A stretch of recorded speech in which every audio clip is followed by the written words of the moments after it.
Because Paramapurusha is the supreme shelter of all microcosms. He is one without any shelter. He is the shelter of the world, the shelter of the universe. Sarva Bhuta Dvishaha, Sarva Duta means container. We are now sitting in Agartala, a subdivisional town. What is the container of Agartala town? Tripura state is the container of Agartala. India is the container of Tripura state. Asia is the container of India. The planet Earth is the container of Asia. And the solar universe is the container of planet Earth. In this creation there are numerous solar universes.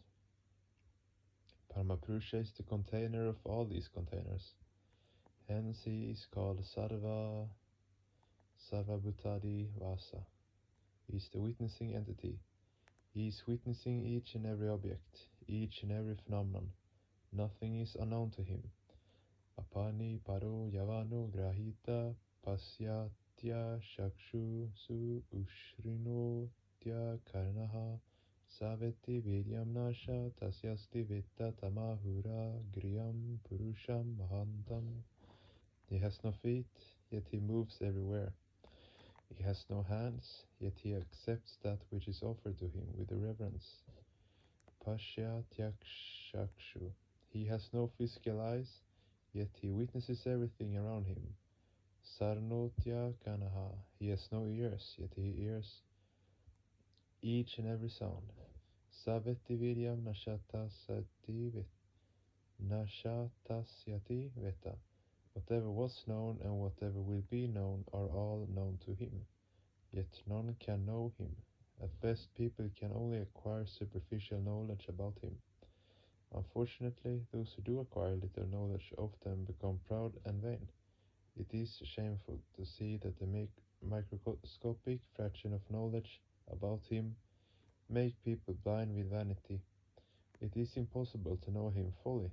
He knows everything about everyone, but no one knows anything about him.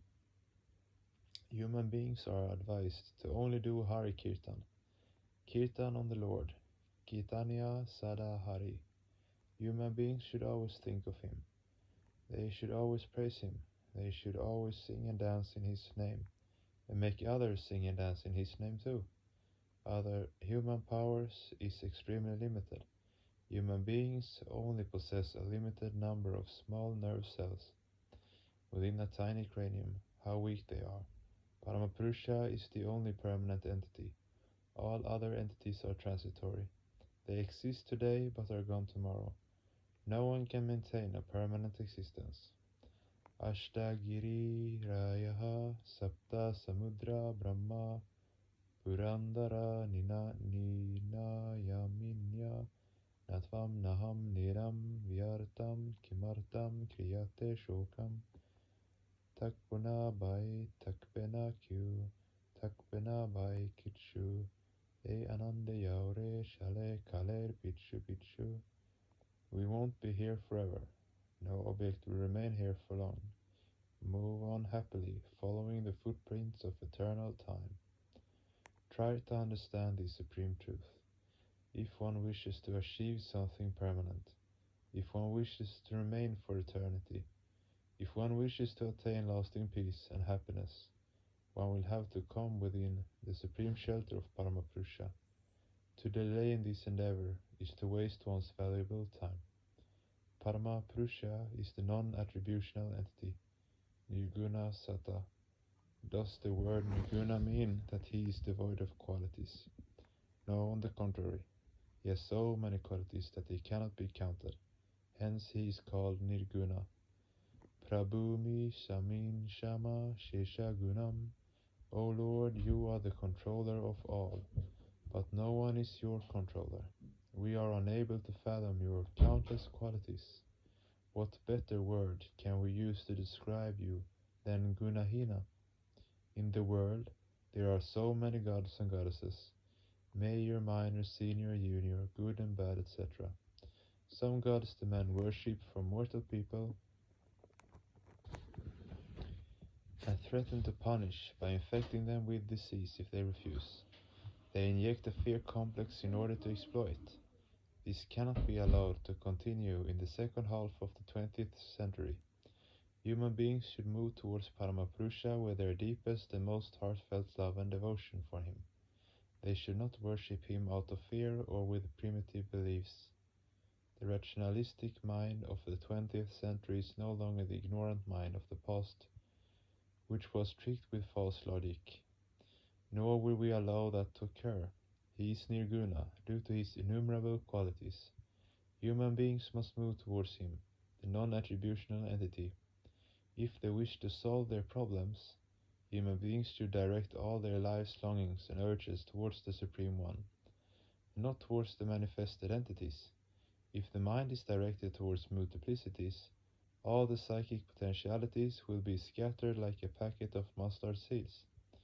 The seeds, a packet contains a lot of seeds, should be thrown in a special way if they are to be picked up and put back in the packet. In the same way, all the urges and longings should be gathered together and directed towards the Supreme. If this is done, indomitable psychic energy and invincible spiritual energy will grow from within.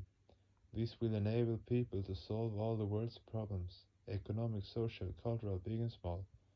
Unless one develops oneself in this way, as an ideal human being, one will not be able to solve any problem, no matter how madly one beats one's chest, or how loudly one shouts slogans.